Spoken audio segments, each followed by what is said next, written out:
Breaking news hari ini tentang UTS Manajemen 2024.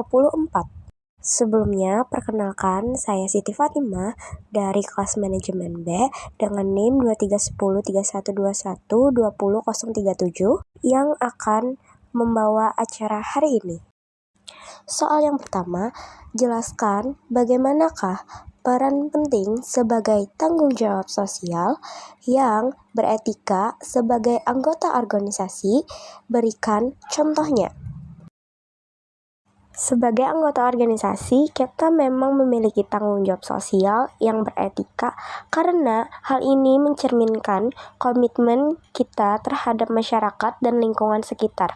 Peran ini mencakup berbagai aspek, termasuk kesadaran akan dampak dari keputusan dan tindakan yang diambil oleh organisasi terhadap stakeholdernya, serta keterlibatan dalam praktek-praktek yang mendukung keberlanjutan dan kesejahteraan sosial.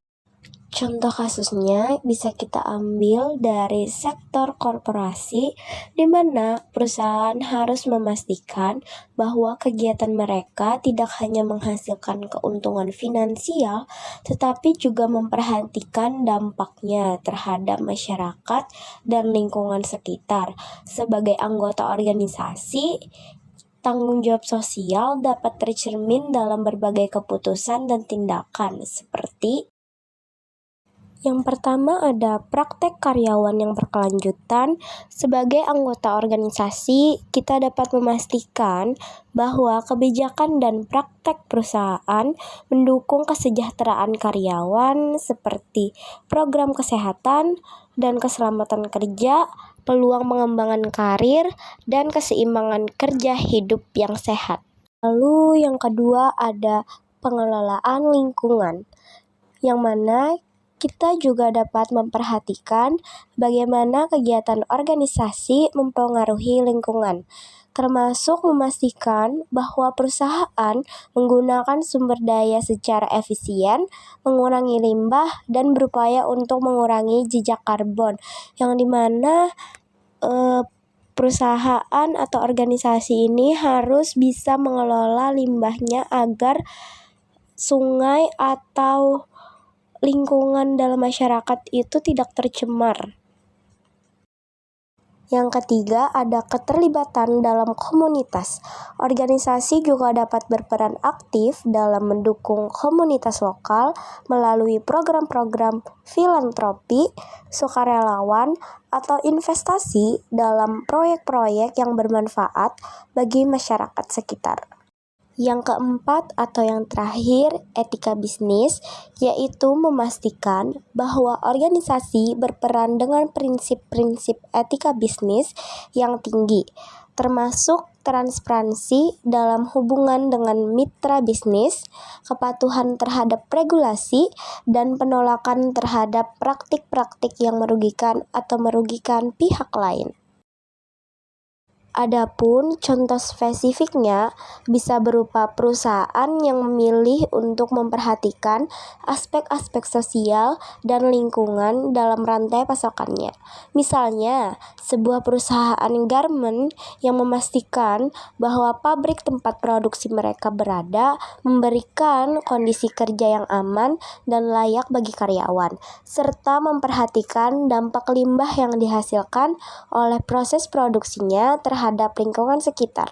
Dengan demikian, perusahaan tersebut tidak hanya memperhatikan keuntungan finansialnya, tetapi juga memperhatikan kesejahteraan sosial dan lingkungan di mana mereka beroperasi dalam menjalankan produksi atau usaha mereka. Selanjutnya soal kedua, mengapa perencanaan menjadi aktivitas yang sangat penting, utama, dan pertama yang dilakukan dalam sebuah organisasi. Buat contohnya dalam perencanaan. Perencanaan adalah tahapan yang sangat penting dalam manajemen sebuah organisasi karena membantu dalam menetapkan tujuan, mengidentifikasi sumber daya yang diperlukan, mengantisipasi tantangan yang mungkin muncul, dan merumuskan strategi untuk mencapai hasil yang diinginkan. Dan berikut adalah alasan mengapa perencanaan menjadi aktivitas yang sangat penting. Yang pertama adalah mengarahkan arah dan tujuan, yang dimana sebuah perusahaan mungkin merencanakan untuk meningkatkan pangsa pasar atau untuk mengembangkan produksi baru. Yang kedua ada pengelolaan sumber daya seperti tenaga kerja, modal, dan waktu, serta mengalokasikan sumber daya tersebut secara efisien untuk mencapai tujuan organisasi. Contohnya dalam perencanaan pengembangan produk, perusahaan perlu mempertimbangkan alokasi anggaran, tenaga kerja, dan waktu yang tersedia. Yang ketiga ada antisipasi tantangan. Organisasi dapat mengidentifikasi dan mengantisipasi tantangan yang mungkin timbul di masa depan, seperti perubahan pasar atau persaingan yang meningkat. Misalnya, seperti restoran dapat merencanakan strategi untuk mengatasi penurunan penjualan selama musim sepi dengan menawarkan atau menu baru. Yang terakhir ada penyesuaian fleksibel. Dengan perencanaan yang matang, organisasi dapat memiliki kerangka kerja yang fleksibel untuk menyesuaikan diri dengan perubahan lingkungan yang terjadi. Contohnya, sebuah perusahaan teknologi dapat memiliki rencana cadangan untuk menghadapi perkembangan teknologi baru atau perubahan regulasi.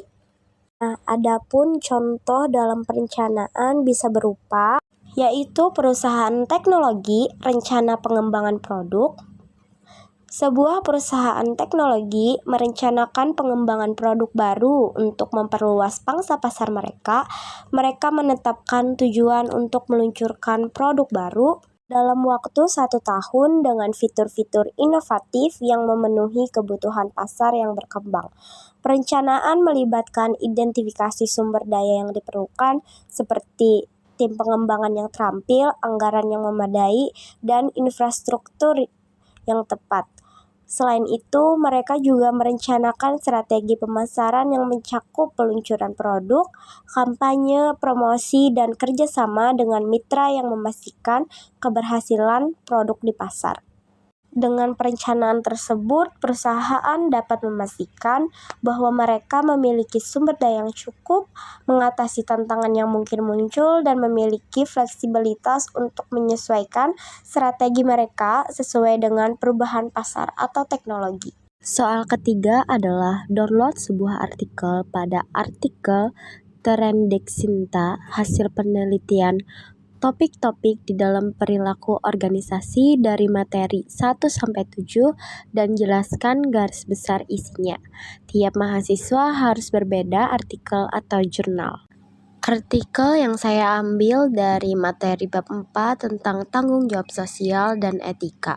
Artikel yang saya ambil berjudul Implementasi Konsep Tanggung Jawab Sosial sebagai upaya meningkatkan efektivitas pengelolaan BUMDes. Karya dari Hafid Aditya Pradesa dan Iin Agustina. Dalam artikel ini, mereka menyoroti bahwa BUMDes memiliki peran strategis dalam pengembangan ekonomi lokal di tingkat desa. Namun, seringkali menghadapi tantangan dalam pengelolaannya. Salah satu solusi yang diajukan adalah dengan menerapkan konsep tanggung jawab sosial yang mencakup aspek lingkungan sosial dan ekonomi untuk meningkatkan kinerja dan dampak positif BUMDes dalam masyarakat. Kesimpulan dari artikel ini bahwa implementasi konsep tanggung jawab sosial dapat menjadi strategi yang efektif dalam meningkatkan kinerja dan berkelanjutan BUMDes. Penelitian ini memberikan kontribusi penting dalam memperluas pemahaman tentang peran tanggung jawab sosial dalam konteks pengelolaan BUMDes dan menawarkan pandangan yang bernilai bagi praktisi dan pengambil keputusan yang terlibat dalam pengembangan dan pembinaan BUMDes di Indonesia. Saya ucapkan terima kasih sudah menonton. Sampai jumpa di lain waktu dan selamat istirahat.